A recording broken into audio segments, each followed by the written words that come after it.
بسم اللہ الرحمن الرحیم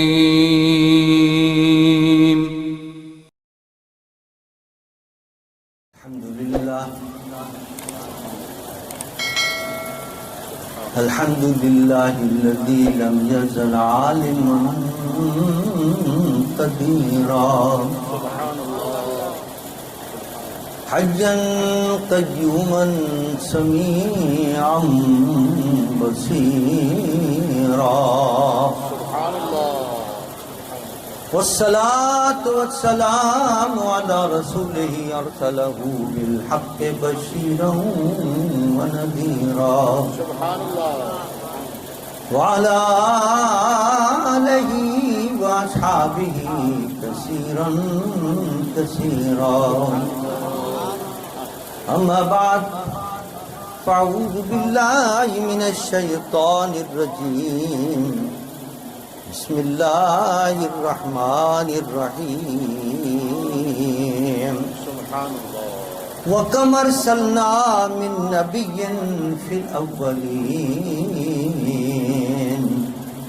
صدق الله وصدق رسوله النبي الأمين الكريم نحن على ذلك لمن الشاهدين والشاكرين الحمد لله رب العالمين إن الله وملائكته يصلون على النبي يا أيها الذين آمنوا صلوا عليه وسلموا تسليما اللهم صل على سيدنا ومولانا محمد وعلى آل سيدنا ومولانا محمد بعدد كل ذرة مئة ألف مرة الصلاة والسلام عليك يا رسول الله الصلاة والسلام عليك يا حبيب الله الصلاة والسلام عليك يا رحمة للعالمين وعلى آلك وأصحابك يا شفيع المذنبين حمد و صلاة کے بعد محترم علامہ جامی صاحب خطیب جامع مسجد جامع شورو کالونی اور ان کی اس مسجد کی انتظامیہ قابل مبارکباد ہیں جنہوں نے عظیم الشان عظمت اولیاء کانفرنس کا اہتمام کیا ہے. اللہ تعالیٰ ان سب کی اس کوششوں کو جنہوں نے اس میں حصہ لیا ہے ان سب کو اس کی بہترین جزا عطا فرمائے اور جن جن اولیاء کرام کا یہاں ذکر ہو رہا ہے ان کی خاص نگاہ کرم کا ان کو بھی اور ہمیں آپ کو بھی مستحق بنا. حضرت محترم رب کائنات کا یہ دستور رہا کہ اپنے بندوں کی ہدایت کے لیے اس نے انبیاء کو مبعوث فرمایا. جس علاقے کے اندر کفر اور شرک کا دورہ ہوتا تھا، فسق و فجور اور عصیان کا دورہ ہوتا تھا، تو اللہ تعالیٰ وہیں کوئی نبی مبعوث فرما دیتا تھا. اور قرآن پاک کی جب میں نے آیت تلاوت کی اس میں اللہ اسی طرح اشارہ فرما رہا ہے وَكَمْ أَرْسَلْنَا مِن نَبِيٍّ فِي الْأَوَّلِينَ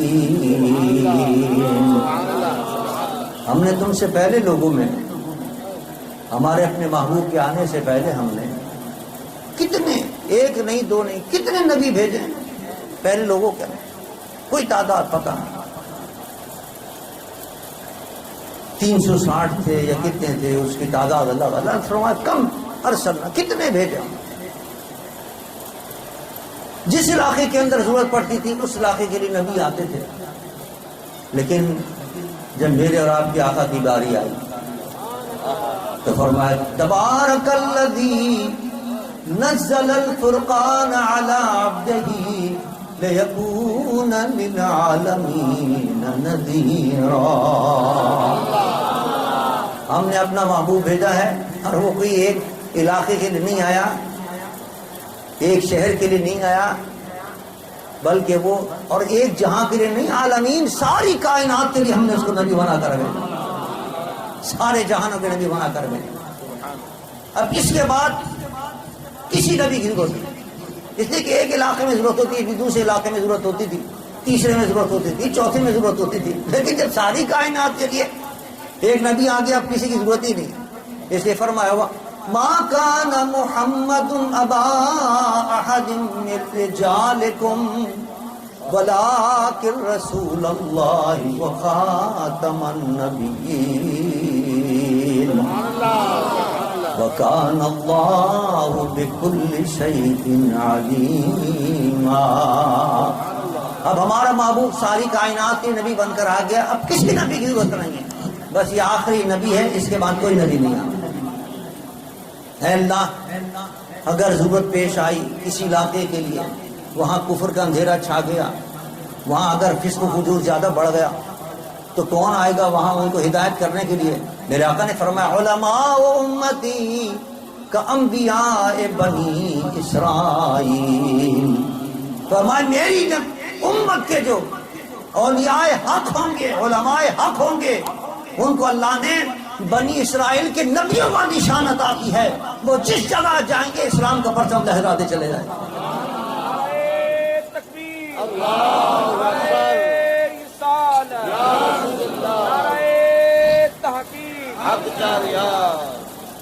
حضور خاتم النبیین ہے، حضور کے بعد کوئی نبی نہیں آنا، لیکن اب تبلیغ کے لیے اور اسلام کی اشاعت کے لیے، لوگوں کی ہدایت کے لیے اللہ تعالیٰ مختلف علاقوں کے اندر جہاں جہاں ضرورت ہوگی حضور کی امت کے اولیاء کو بھیجے گا، جو آئیں گے اور وہاں اسلام کے پرچم کو لہرا دیں گے۔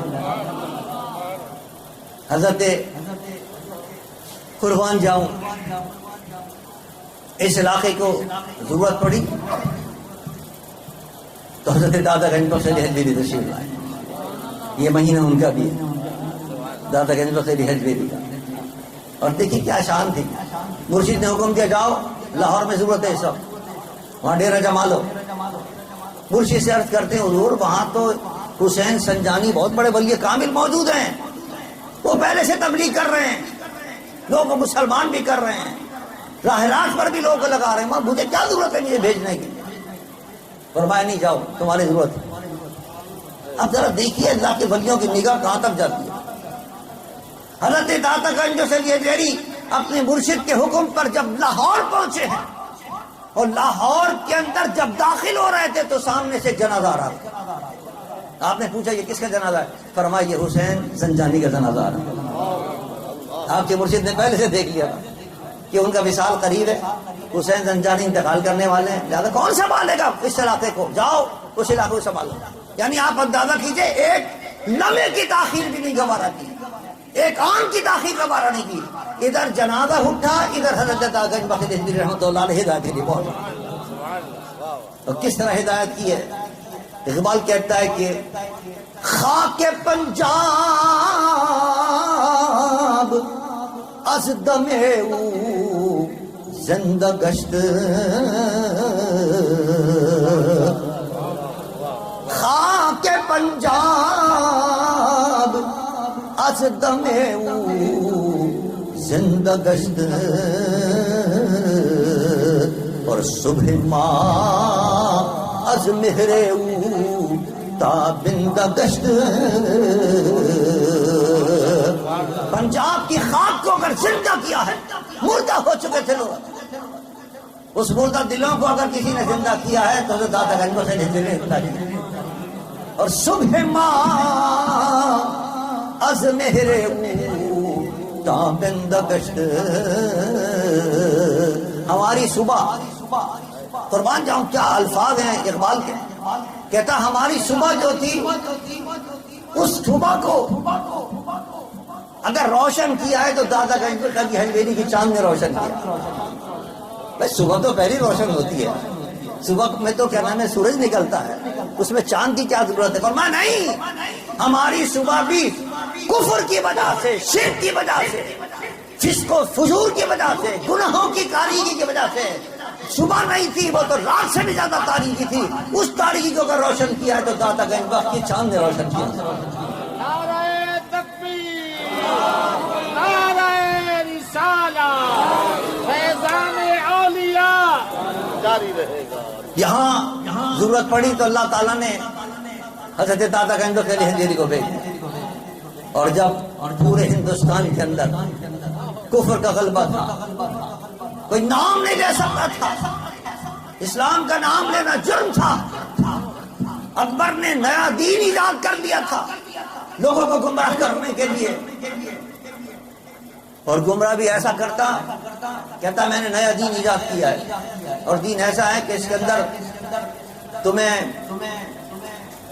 ہندوؤں کے بت گدھے میں بھی جانا ہوگا، وہاں بھی بتوں کو پوجنا ہوگا، کیونکہ یہ میں نے جو دین تیار کیا ہے وہ تمام دینوں کا مجموعہ ہے. اور سورج کی پرستش کرنا ہوگا، جو آتش پرست اور سورج پرست کرتے ہیں، صبح اٹھ کر سورج کو پوجنا بھی ہوگا. اور جب آنکھ جلے گی تو آنکھ کو پوجنا بھی ہوگا، تاکہ آتش پرستوں کا بھی دین پر عمل ہو جائے. ہندوؤں کو خوش کرنے کے لیے ان کے بت گدھے میں بھی جانا ہوگا، اور وہاں جو بت رکھے ہوئے ہیں ان کو جا کے پوجنا ہوگا. اور عیسائیوں کو خوش کرنے کے لیے ان کے گرجا میں بھی جانا ہوگا، اور وہاں بھی ان کی عبادت کرنی ہوگی. اور پھر اپنی نماز بھی پڑھ لیا کرنا کبھی. ایسا اس نے ایک بڑا ملغوبہ تیار کیا. کہتا تھا کہ اگر میرے حکومت کے اندر اور میرے دور کے اندر کوئی رمضان میں روزہ نہیں رکھے گا، میرے دربار میں اگر کسی کو رمضان میں آنا ہے تو پان کھا کے آؤ تاکہ مجھے پتہ چلے تم نے روزہ نہیں رکھا. لیکن قربان جاؤں، ایسے لوگ بھی تھے جو ان کے کہنے پر چل رہے تھے، اپنے ایمان کو خراب کر رہے تھے. لیکن اسی دور میں اللہ نے قیوم زمانی، محبوب سبحانی، حضرت امام ربانی مجدد الفقانی رضی اللہ تعالیٰ عنہ فرما دیا کہ جاؤ اور وہاں اسلام کے پرچم کو لہراؤ، اکبر کا مقابلہ کرو. حضرت امام ربانی نے اکبر کا مقابلہ کیا، اور جب وہ مر گیا اس کے آخر تک مقابلہ کرتے رہے. جب وہ مر گیا اور اس کے بعد اس کا بیٹا جہانگیر بیٹھا، وہ بھی اپنے باپ کی روش پر چلا، اس کا بھی آپ مقابلہ کرتے رہے. حتیٰ کہ جب اس نے دیکھا کہ یہ تو شورش برپا ہوگی میری حکومت کے اندر، اس کے ماننے والے کہیں ایسا نہ ہو میرا تختہ ہی الٹ دیں، تو اس نے بلایا اپنے دربار کے اندر اور کہا میرے دربار کے آداب میں سے ہے کہ جو میرے دربار کے اندر آئے وہ سجدہ کرے. جہانگیر کا جو شہزادہ تھا وہ آپ کا عاشق تھا، آپ سے محبت کرتا تھا، وہ آپ کی خدمت میں آیا. کہا حضور میں نے اجازت لے لی اپنے ابا جان سے. وہ کہتا نہیں سجدہ کرنے کی ضرورت نہیں، صرف خالی سر جھکا لیں یہ بھی کافی ہوگا آپ کے لیے. آپ نے فرمایا جو سر اللہ کے آگے جھک چکا ہے وہ کسی کے آگے نہیں جھکے. سجدہ تو بہت دور کی بات ہے.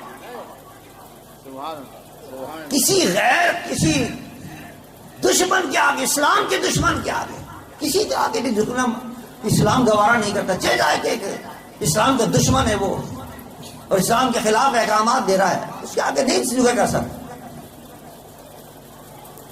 آپ گئے، آپ نے سر نہیں جھکایا، آپ نے کہا نہیں سجدہ کرتے جاؤ اس کو جیل کے اندر ڈال دو. جیل میں ڈال دو، جیل میں جانا گوارا کر دیا، سجدہ نہیں کیا. علامہ اقبال نے شان بیان کی، حضرت امام ربانی کی شان بیان کی. تم گردن نہ جھکی جس کی جہانگیر کے آگے، گردن نہ جھکی جس کی جہانگیر کے آگے، اس کے نفس گرم سے ہے گرمی احرار، اس کے نفس گرم سے ہے گرمی احرار. اور وہ ہند میں سرمایہ ملت کا نگہباں. ہندوستان میں پورے ہندوستان کے اندر، پورے علاقے کے اندر، یہ جو ہند کا علاقہ ہے پہلے یہ صرف اتنا نہیں تھا، ہندوستان بھی اس میں شامل تھا. یہ پاکستان تو بعد میں بنا ہے، افغانستان کا سارا علاقہ یہ سارا ہند کہلاتا تھا. تو پورے علاقے کے اندر اقبال کہتا ہے کہ وہ ہند میں سرمایہ ملت کا نگہباں اللہ نے بر وقت کیا جس کو خبردار. اللہ کے حکم سے آئے امام ربانی اور پورے اس علاقے کے اندر اسلام کے پرچم کو بلند کر دیا. گردن نہ جھکائی آپ. اگر گردن جھکا لیتے، اس کے دربار میں چلے جاتے، اس کے بعد کو مان لیتے، اسلام ختم ہو چکا. حضرت شاہ ولی اللہ جیسا امام اپنے وقت کا، کون نہیں جانتا شاہ ولی اللہ. اس ہند و پاک میں جو حدیث کا فیض پہنچا وہ شاہ ولی اللہ کے ذریعے پہنچا. جس کی آپ سند دیکھیں گے وہ کسی مسلک کا ہو، اس کی سند کے اندر شاہ ولی اللہ کا نام آئے گا. یہ شان شاہ ولی اللہ. کتنے بڑے سے بڑا کوئی عالم ہو، محدث ہو، فقیہ ہو، اس کی سند کے اندر شاہ ولی اللہ کا نام آتا ہے. وہ شاہ ولی اللہ کہتے ہیں کہ اگر آج ہم مسلمان نظر آ رہے ہیں تو یہ صدقہ ہی امام ربانی. ورنہ آج ہم بھی اس لیے کہ اگر امام ربانی مقابلہ نہ کرتے، اکبر کا اور کیا نام ہے جہانگیر کا، اور اس کے آگے گردن جھکا دیتے، اس کی بات کو مان لیتے، تو اس کا دین راج ہوتا. آج ہم بھی کسی بدھ گدے کے اندر جا کے کشکا لگا کر کہیں کسی بدھوں کو سجدہ کر رہے ہوتے، کہیں کسی گرجا کے اندر ہوتے.